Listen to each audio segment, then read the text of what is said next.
Hey everyone, this is Brad from Club Aquarius. I'm a personal trainer here, and this is Jake, who's one of our up-and-coming trainers as well. We're going to show you my favorite exercise, pull-ups today, so I'm going to use Jake as our model.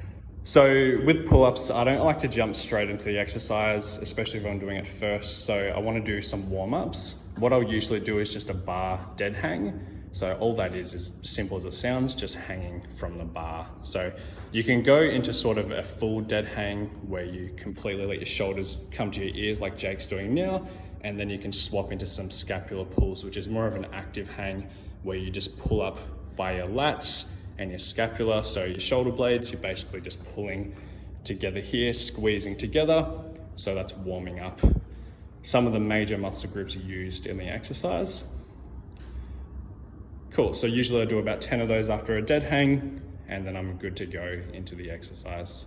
So yeah, getting into the full pull up now. She's starting from a dead hang in the bottom and then coming up from there. So he kind of starts with that scapular pull up and then pulls his chin up to the bar from there and then goes back into that dead hang. So you see it's almost two separate movements that you actually put together to get the full range of motion, no half repping around here.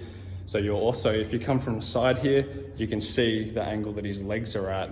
He's actually engaging his core throughout. He's not just letting his legs hang without engaging the core.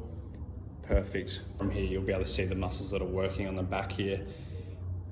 So as he pulls, the lats are one of the main muscle groups, the upper back, especially when he's squeezing together at the start, squeezing them together at the top, and of course, working the biceps as well. Those are the major muscle groups in this exercise. Of course, using the abs as well if you are keeping those legs in front of yourself. Now we're going to go over negatives and isometrics. So with a negative, you're doing the movement backwards starting from the top. So it can help if you have a step, jump up to the top position and then lower yourself down as slowly as you can like Jake just did.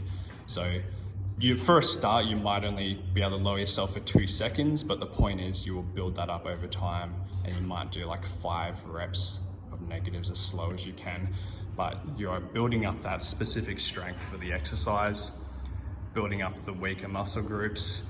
Perfect. And now we'll move into isometrics, which I find a little bit harder for pull-ups. So I'll usually work in like the 90-degree in the arms, which is usually what is the hard point for most people, just holding that position, looking like a statue like Jake is. Perfect. Working that hard point. Perfect, and then coming back down. So one set could literally just be one hold of that position for as long as you can, which could be 10 seconds, maybe even 20 seconds if you can. Perfect. So even if those are a little bit too hard for you, that's when we would move into a lat pull down just to build up that strength for the exercise.